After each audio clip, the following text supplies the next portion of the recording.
Bwana Yesu asifiwe. Basi niwaalike tunapoenda kutafakari maneno ya Mungu, niwaalike ili tuweze kutafakari sote maneno ya Mungu katika siku ya leo. Kwenye Biblia tufungue waraka wa Yakobo kwa watu wote. Tufungue waraka wa Yakobo kwa watu wote. Kwenye Biblia tufungue waraka wa Yakobo kwa watu wote, sura ya kwanza. Nitaanza kifungu cha 19 mpaka cha 25. Lakini neno la leo nitasimamia kuanzia kifungu cha 22 mpaka cha 25. Imani ishimwe. Waraka wa Yakobo sura ya kwanza kifungu cha 19 mpaka cha 25. Kwenye Biblia zenye mstari katikati ni ukurasa 238 upande wa Agano Jipya. Nitaanza kusoma kwa msaada wa Mungu. Maneno ya Mungu yanasema, hayo mnajua ndugu zangu wapenzi, basi kila mtu na mwepesi wa kusikia, bali si mwepesi wa kusema wala kukasirika. Kwa maana hasira ya mwanadamu haitendi haki ya Mungu. Kwa hiyo wekeni mbali uchafu wote na ubaya uzidio, na kupokea kwa upole neno lililopandwa. 22. Lakini iweni watendaji wa neno, wala si wasikilizaji tu, hali mkidanganya nafsi zenu, kwa sababu mtu akiwa ni msikilizaji ni kama mtu anayejiangalia uso wake katika kioo. Maana hujiangalia kisha huenda zake, mara akasahau jinsi alivyo. Lakini aliyeitazama sheria kamilifu iliyo ya uhuru na kukaa humo, asiwe msikilizaji msahaulifu, bali mtendaji wa kazi, huyo atakuwa heri katika kutenda kwake. Imani ishimwe. Na katika siku ya leo napenda nitembee na neno ambalo linasema kwamba unaposikia maneno ya Mungu au unaposikia yale ambayo Mungu ameagiza, ndipo baraka za Mungu huambatana pamoja na wewe. Ndipo baraka za Mungu huambatana pamoja na wewe. Imani ishimwe.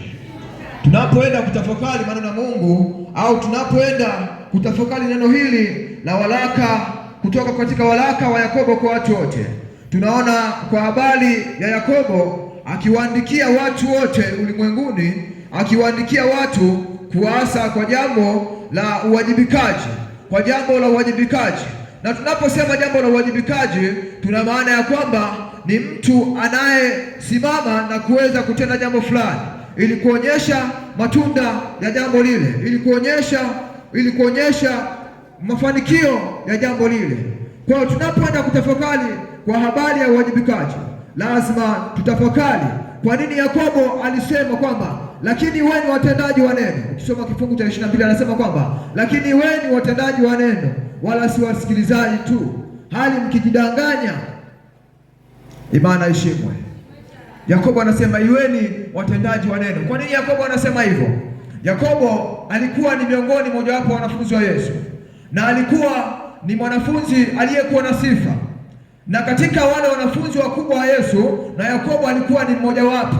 Kwa aliona maisha ya Yesu, aliona kutembea kwa Yesu, alisikiliza maneno ya Yesu, aliona miujiza Yesu aliyoifanya, alisikiliza mafundisho ya Yesu, na pia alishuhudia mafundisho ya Yesu akiwa anawafundisha makutano. Lakini pia alisikiliza mafundisho ya Yesu alipokuwa akiwafundisha miongoni mwao wa wanafunzi. Kwa Yakobo anapoliagiza kanisa la Yerusalemu kwa habari ya uwajibikaji, Yakobo anapoagiza katika waraka huu kwa habari ya uwajibikaji, haongei maneno mageni, kwa sababu yeye mwenyewe alikuwa ni miongoni mwa wanafunzi wa Yesu. Aliona jinsi Yesu alivyowajibika kwa ajili ya kuifanya kazi aliyotumwa na Mungu. Aliona jinsi Yesu alivyowajibika kwa ajili ya kuifanya kazi ya ukombozi ulimwenguni, kwa ajili ya kuifanya kazi ya ukombozi kwa wanadamu. Aliona jinsi alivyowajibika, na ndiyo maana katika mafundisho yake au katika barua zake anazoziandika, anaandika watu kuwaasa wao wajibikaji, wala sio wasikilizaji. Unajua, katika maisha ya mwanadamu au unajua, katika maisha yetu tunaweza kuwa watu wasikilizaji lakini sio wajibikaji. Na kwa wale walikuwepo Ijumaa niliwaambia kama Mungu angetoa haki kwa habari ya kusikiliza wale waliosikia neno, au kwa habari ya wale wote waliosikia maneno yake, hakuna mtu ambaye angekuwa hana uhakika wa kuurithi uzima wa milele. Mungu hatazami usikilizaji, Mungu anatazama uwajibikaji na utendaji. Mungu ndio anautazama. Na ukisoma katika Mhubiri sura ya 4 kuanzia kifungu cha 9, utaona kwa habari ya Mhubiri anapoeleza wazi kwamba watu wawili au watu wawili wanapokuwa pamoja wanaweza kufanya mambo makubwa katika kazi ya Mungu. Kwa unaona kwa habari ya uwajibikaji wenyewe unaweza kusababisha mpaka Mungu akasikia yale ambayo unahitaji Mungu akutendee, zile baraka ambazo unahitaji Mungu akutendee kwa habari ya uwajibikaji. Hata ukisoma katika kitabu cha Kumbukumbu la Torati sura ya 28 ukianza kifungu cha kwanza, utaona maagizo ambayo Mungu anampatia Musa juu ya taifa la Israeli. Anampatia Musa kwamba wao wasikilizaji, lakini anawaambia wao wasikilizaji kwa bidii na kutii na kufanya. Yaani anawaambia tuwasiishie kwenye kusikiliza, wasikie kwa bidii, baada ya kusikia watii, na baada ya kutii wafanye. Maana yake wafanye jambo la uwajibikaji. Lakini tunaona kwa habari ya Biblia tena, tunaona kuna watu waliokuwa sio wajibikaji na waliweza kupokea ujira wao sawasawa na kazi yao walivyoifanya. Ukisoma kitabu cha Matendo ya Mitume, tunaona habari za Safira na Anania. Matendo ya Mitume sura ya 5 kuanzia kifungu cha kwanza, tunaona habari za Safira na Anania. Waliposhindwa jambo la uwajibikaji, Mungu aliweza kuwaangamiza. Lakini pia tunaona kwa habari ya uwajibikaji, ukisoma kitabu cha Kutoka kifungu cha 3 kuanzia mstari wa kwanza mpaka wa 14, tunaona Musa anapokea jukumu la Mungu. Mungu anapomtokea Musa, anapojitambulisha kwake kwamba ni Mungu wa Isaka, Ibrahim na Yakobo, Mungu anapompa wajibu wa kwenda kulikomboa taifa la Israeli, Musa anachukua jukumu la kwenda kukomboa taifa la Israeli. Hilo lilikuwa ni jukumu mojawapo, ulikuwa ni wajibu mojawapo ambao Musa alichukua na kwenda kufanya kazi ya Mungu na kwenda kulikomboa taifa la Israeli. Ule ulikuwa ni wajibu Mungu aliyompatia ili kuweza kuikamilisha kazi yake. Angalia sura yake imefikia wapi. Lakini kwa wale ambao wanawajibika vyema, anasema ni ukisoma kifungu cha 25, anasema ni heri. Hebu kwanza nikisome, anasema kifungu cha 25, Yakobo 1:25, anasema Yakobo 1:25, anasema lakini aliyetazama sheria kamilifu iliyo ya uhuru na kukaa humo, asiyo msikilizaji msaulifu, bali mtendaji wa kazi, huyo atakuwa heri katika kutenda kwake. Imani heshima. Kwa hiyo Yakobo anasema uwe msikilizaji, lakini katika usikilizaji huo usiwe msaulifu.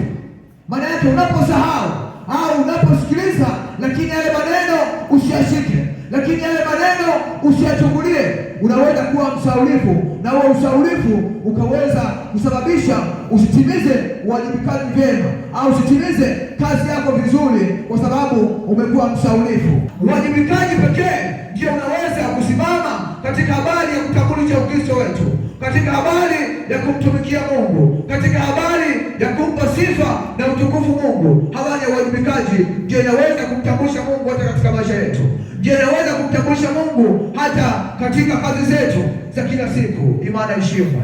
Hata ukisoma kwa habari ya Kornelio, kusoma kitabu cha Matendo ya Mitume sura ya 10 kuanzia kifungu cha kwanza, unaona kwa habari ya Kornelio hakutambulishwa na cheo chake kwa sababu alikuwa askari, hakutambulishwa na umaarufu wake kwa sababu alikuwa na askari, alitambulishwa kwa sababu ya uwajibikaji wake. Lakini ukiangalia kwa habari ya Dorcas, hakujulikana kwa sababu ya jina lake, hakujulikana kwa sababu sijui alikuwa ni mtu wa namna gani, alijulikana kwa sababu ya uwajibikaji wake aliyokuwa akiufanya juu ya wajane, aliyokuwa akiufanya juu ya watumishi wa Mungu kwa ajili ya kuwavisha, kwa ajili ya kuwatengenezea mavazi ya kuvaa. Huo wajibikaji uliweza kumfanya Dorcas kuweza kurejeshewa maisha yake. Lakini kama unavyojua katika maisha ya mwanadamu kuongoza watu ni kazi kubwa. Hezekia katika sala yake mojawapo alimkumbusha hata jinsi alivyotembea na taifa la Israeli, alimkumbusha jinsi alivyoongoza taifa la Israeli kwa sababu ya ule wajibikaji. Mungu alipotazama kazi ya Hezekia, Mungu alipotazama wajibu wa Hezekia katika maisha yake, na Mungu aliweza kumsikia na kumwongezea miaka 15. Kumbe tunapokuwa wasikilizaji, Mungu katika maisha yetu anaweza kuachilia hata neema ya kutuongezea maisha, hata neema ya kutuongezea baraka katika maisha yetu.